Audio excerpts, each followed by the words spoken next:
Unë zotona publikisht që të gjitha këto që i them kanë me centralizueshme dhe të përfundume me në 4 viteve të mia. A ka ardhur koha që të mbahet çdo kandidat përgjegjës dhe llogaridhënës në atë që thot. Ne po bëjmë sot një injizim të emisionit, transmetim të emisionit dhe do të ruhet edhe në vazhdimsi për 4 vite. A është koha të mbahen përgjegjës njerëzit që premtojnë, njerëzit që ofrojnë projekte që të shihen se deri ku kanë arrit dhe më pas 4 viteve të vlerësohet.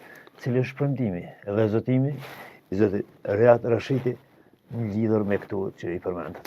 Unë jam gjatë në politikë, kam një përvojë të mirë edhe në Kuvendin Komunal për 2 mandate, por edhe në ekzekutiv për 2 mandate. Dhe jam i vetëdijshëm që çdo deklaratë publike çon pesh dhe do marr përgjegjësi.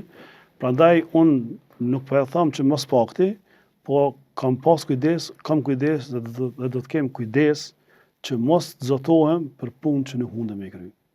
Të gjitha ato që i kam paraqit deri më tani, edhe në debate, edhe në rrjetet sociale, edhe në media, janë projekte që janë të realizueshme.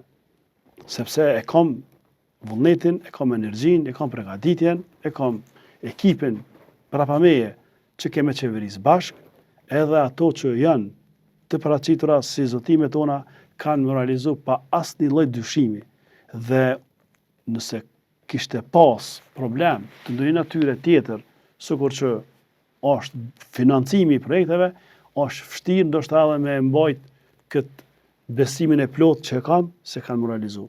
Po një e di që këto projekte janë të buxhetuara përmes qeverisë së Republikës Kosovës, përmes Kuvendit Komunal, përmes donatorëve, Bankës Rajonale për Zhvillim dhe Ndërtim, dhe kemi sektorin privat, në këtë rast gatishmërinë e diasporës po eri tek kësaj, sepse kanë ardhur disa herë të 4 vite me gatishmërinë me investu, nuk i është dhënë mundësia për shkak burokracisë dhe pengesave administrative që ja kanë shkaktuar këta që sot kanë dhënë Xhilanin. Pra unë zotona publikisht që të gjitha këto që i them kanë me centralizueshme dhe të përfundume me në 4 viteve të mia.